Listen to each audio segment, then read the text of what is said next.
So what was the circumstance with your son Billy? Well, it started, he's 22 right now. We started seeing things probably around 13. A lot of it was him experimenting with, there was some alcohol, marijuana, a few different drugs at that time.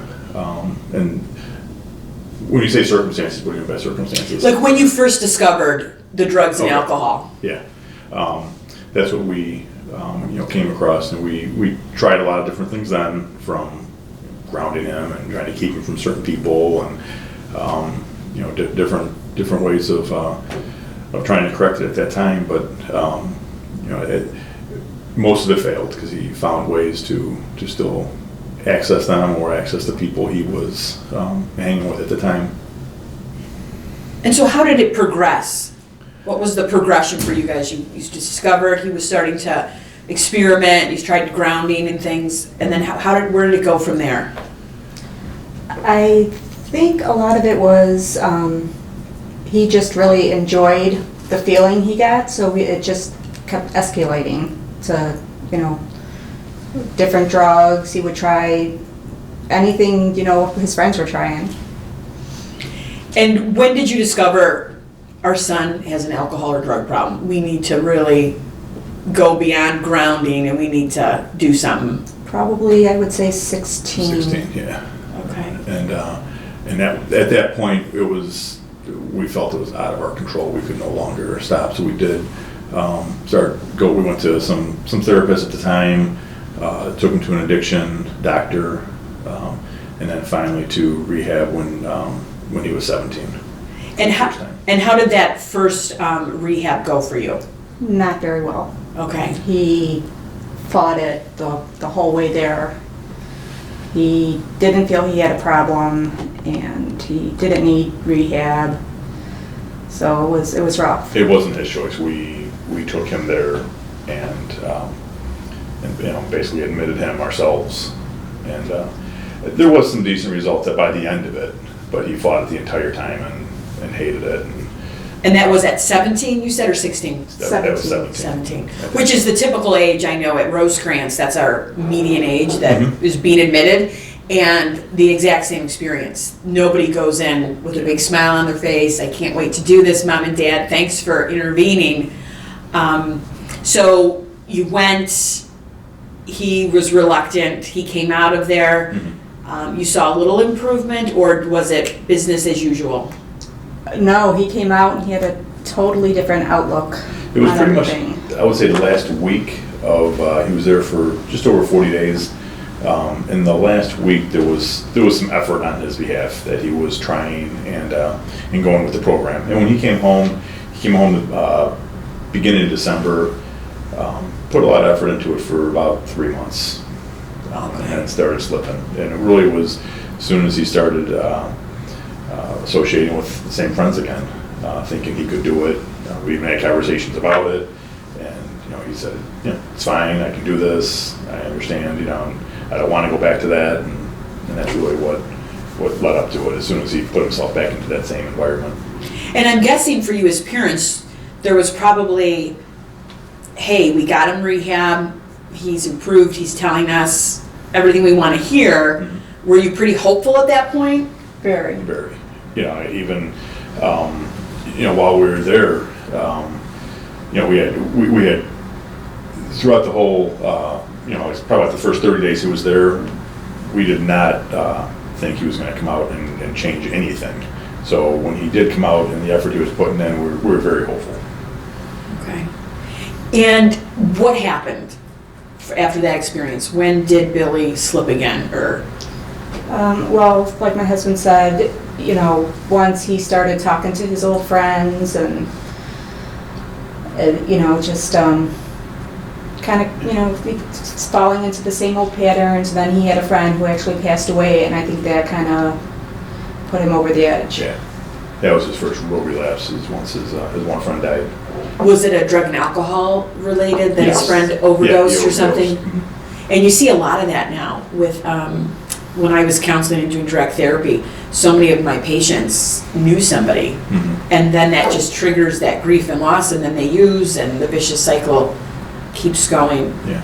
So what was the journey then with Billy? Kind of just take us, he went for the first time, came out, he was clean, relapsed. He when he came out, he started extensive outpatient therapy through Rosecrans also, locally. He did really good through that. And that was really good until, toward the end, even the counselor was concerned. Yeah, he started fighting it a little, and that was around the time also that he started falling off again. But And I think that's one of the hardest things too, is so many people, and I don't know if you guys felt like this, hey, we got him in rehab, we're gonna fix this, and we're gonna leave and go on with our lives. And so much of part of my job as a clinical person is to kind of prepare families that treatment won't necessarily fix them. It's the first step on a lifelong journey, because really it's the people, the places, the things, the attitudes. And you can go to treatment and come out the same person, or come out and have the same temptations. And I think what's tough with young people is we're asking them to be sober, and many of them haven't even turned 21 yet.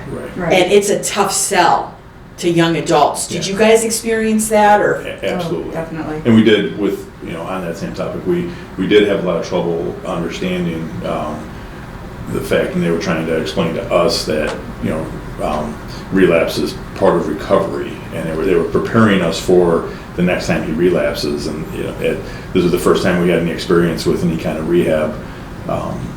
We thought he'd be fixed. We thought, what is he going here for? What tools are they giving him if we're expecting him to relapse again?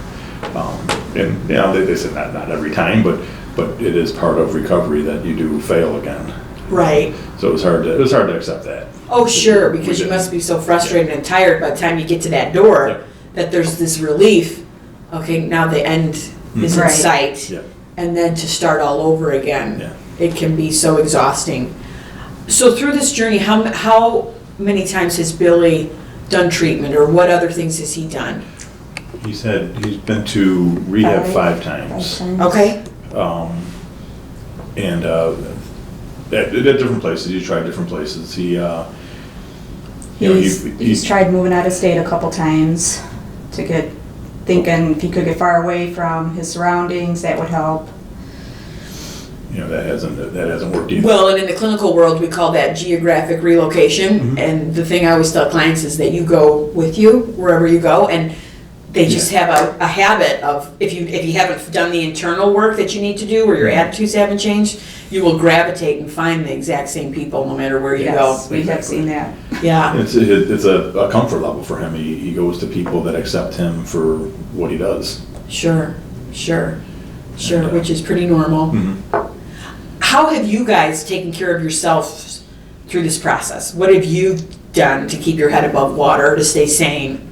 We found a group, and they actually meet in New Lenox called Heroin. They meet every week, and we do go to those, family support group. Our daughter actually introduced it to us through the college she was going to. The one founder was speaking there, and she told us it's something we probably should look into. So we went to it, and this was back in 2012, and we've been going since, and that's very helpful. Just to talk to people who understand exactly what we're going through, and they're going through the same thing, and they could relate.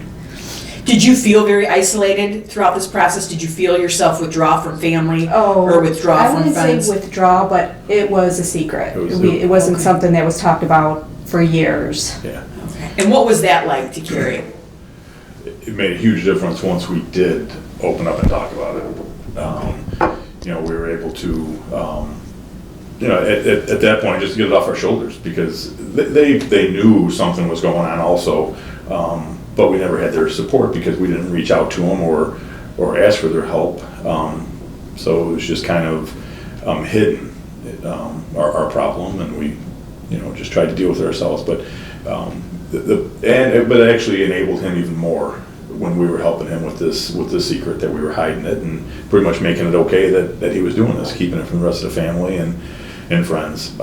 It's a big weight off our shoulders once we did have their support, and And it probably was a little bit of a game changer too, like you said, because sometimes when nobody knows, you can be a little bit easier manipulated or part of the dysfunction with the secret, and it just can, progress. Okay.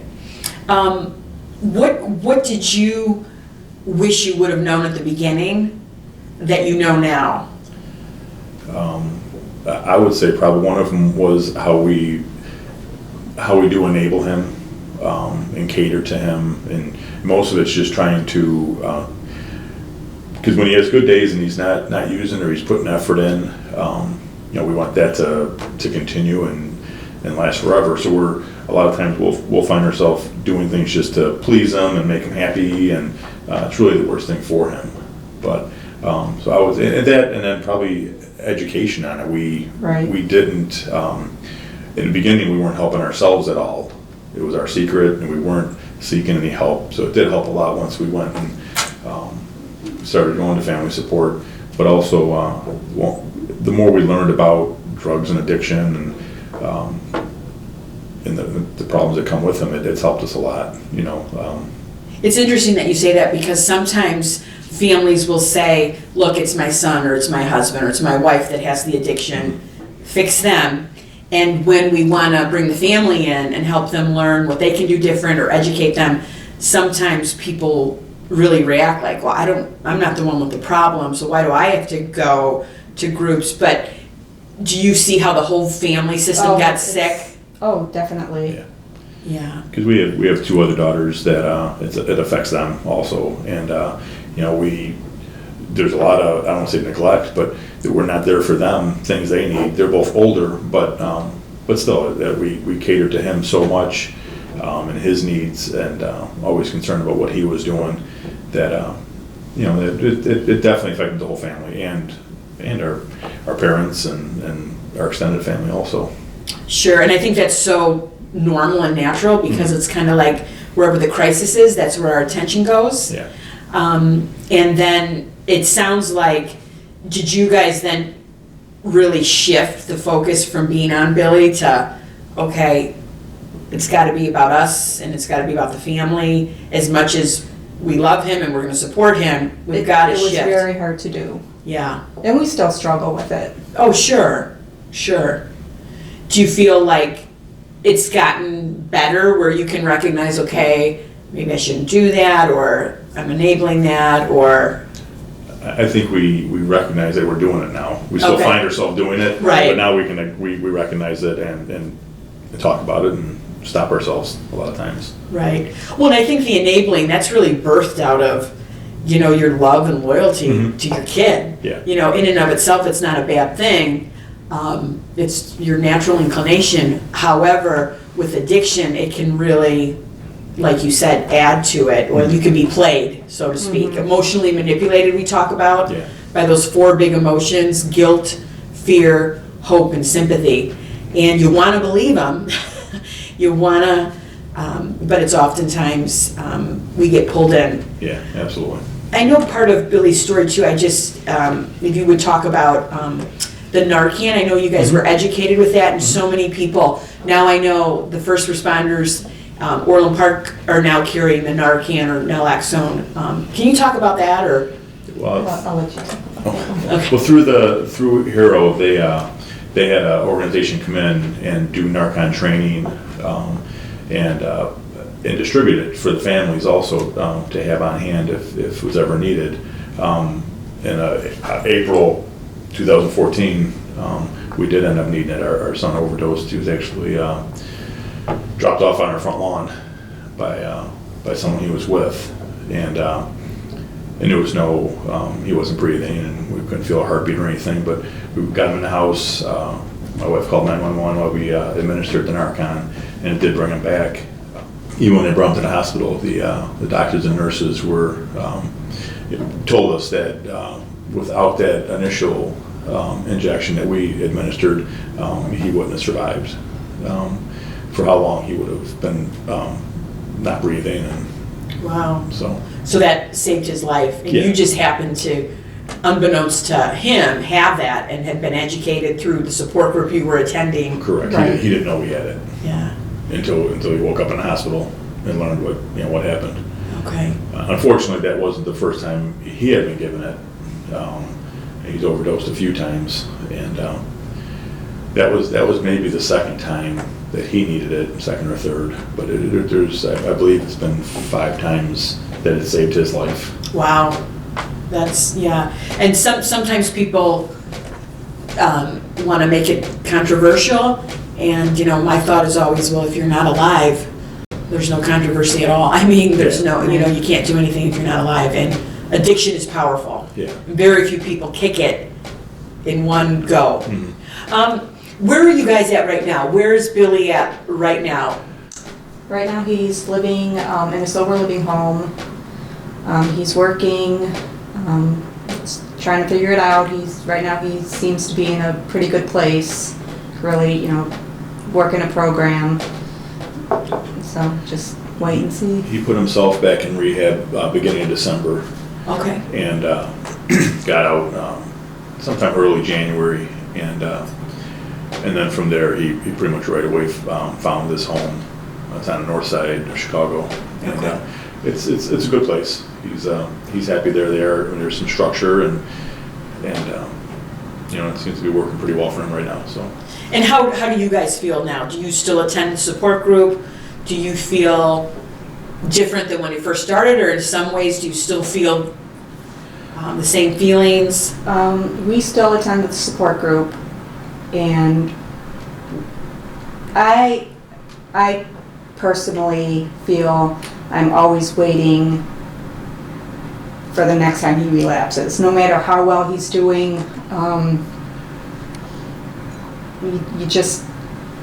you can't let your guard down.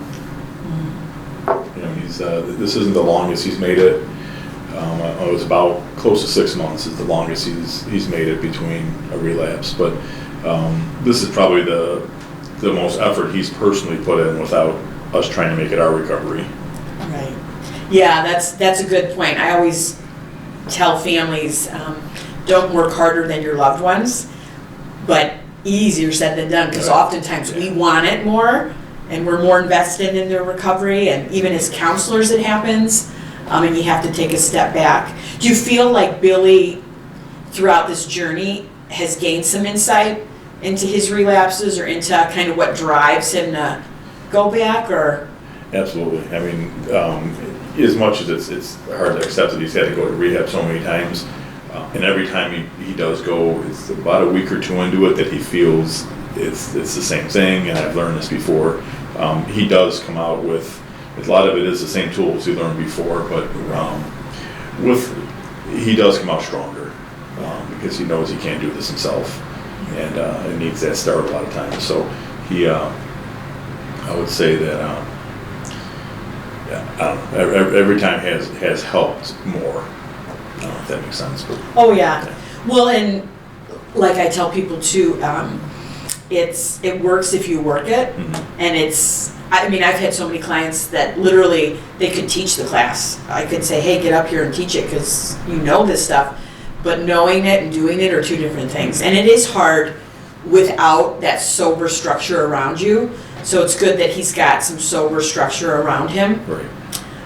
What advice can you offer families going through this journey of addiction? What would you say to them? I would say definitely find some kind of support group. It just really helps talking to other people in the same situation, and just as much education as you could find. Yeah, and it does help us going to him. It helps us when it helps other people with us going to him also. We've been going to him for a few years, and we actually just went to one last night, and there was a couple that was their first time there. They had a lot of questions for us, and it just makes us, it makes us a little stronger, I feel. Oh, sure. To be able to talk about it and contribute. But it's, so many of the families have really the same exact story. Yeah. And, so it's good to know you're not alone. The stigma end of it really was hard in the beginning. Right. Especially with family and friends that he grew up with that are still neighbors and everything. It was hard feeling like our son was different than what all these kids are doing now. Right. Whether it was at the time high school or college and girlfriends and everything else, you know. Right. His full-time job was just trying to stay alive. Right, right. But, you know, we did, as much as it was, you almost have to when the kids are younger, make it our responsibility. But that was the hardest thing to kind of understand, that we couldn't make it our recovery. He needs to want this and do it. And he's gotten the most results out when he decides to make the difference, especially this last time. Actually, the last 2 times, I would say that we've seen the biggest improvements, and they were more totally on his shoulders. He wants help, and it's very obvious now that it's no longer doing it for enjoyment. Right, right. It oftentimes is just a coping mechanism, Yes. a negative Right. one that you fall back to because it's comfortable and you know it. And it's kind of a vicious circle for a lot. I mean, we've seen it with a lot of his friends that he's grown up with. You know, when they get into that lifestyle, you know, it obviously affects school, everything from high school to any kind of college they try, to any kind of jobs they can get, and it ends up in legal issues. And now all of a sudden he's 22 and he's got that on his, you know, he wasn't able to ever finish. He finished high school finally, but you know, ever finish any kind of college. And then also from the legal end of it, it really affects job hunting and everything else. And he feels it now. When he was 17, 18, that didn't matter too much. Right, right. But now between you know, financial, legal, and hard to find a decent work, it's Right. it's a trigger for him just in that. Right. I remember hearing somebody speak. His name is actually David Lee. He had gone to rehab numerous times, probably 15, 20 times. And now he has been sober for years and runs some treatment centers in Indiana. And he said, it's not about being addicted to drugs or alcohol. It's about avoiding any uncomfortable feelings, situations, or people. He's like, that's what I was really addicted to. And he said, coming out of addiction, you have a mountain of uncomfortable things to face. Everything you said, illegal, school, lying, broken relationships. But it's actually that very process of facing those things through accountability and with the support of other sober people that actually help build you and your strength. Yeah. But that's the part that can be so daunting, particularly to young kids. I can't tell you how many young adults feel like they've wasted their life and they're like 22. I'm like, no. Exactly. You have a ton of life ahead of you, but they really need that support and that daily encouragement to keep them on track Right. and going. Is there anything else you can think of that would be important to share in your story that you learned or with the family? I would say that one of the biggest things is you know, people aren't really as alone as you feel, and that's where the support groups help. But you know, also reaching out to the recovery centers and getting some help is the biggest thing, because it's not something you can necessarily just fix yourself. They say that the average family will wait 7 years before they reach out. You know, like you said, they would just deal with it privately and within our home. And we probably would have also, but his about a month before he went into Rosecrans for the first time in 2011, yeah, he overdosed, and that was in September of 2011, and we got a call at 2:30 in the morning from the hospital and saying that they were able to revive him, and then he went in a few weeks after that. But we I don't know if it would have lasted 7 years, but we wouldn't have pushed it as hard at the time. right, Because even that time it was a forced entry, and we had to actually lock him in the car and take him up there. We just drove up there. right. And I think for a lot of people too, particularly with the changing landscape with marijuana in the country and different things, particularly in adolescence, a lot of families will minimize or dismiss signs that they're seeing and just say, well, everybody experiments or people party. That's exactly what we did. Yeah, and that's pretty much what everybody says and does. And what we try to tell people is most addiction actually starts in adolescence. Yeah. Very rarely will it start in my 40s. It can, Right. but it usually starts in adolescence. So the sooner you can intervene, even though, like you said, they don't want to hear it, they know everything, you know, you're up against that age of I'm invincible.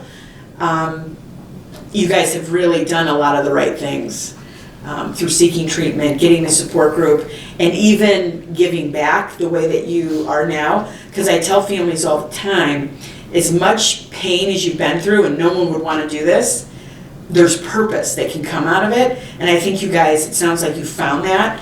Like, not that you ever wanted to sign up for this, but the purpose of just sharing your story so that other families don't feel so alone or isolated. Definitely.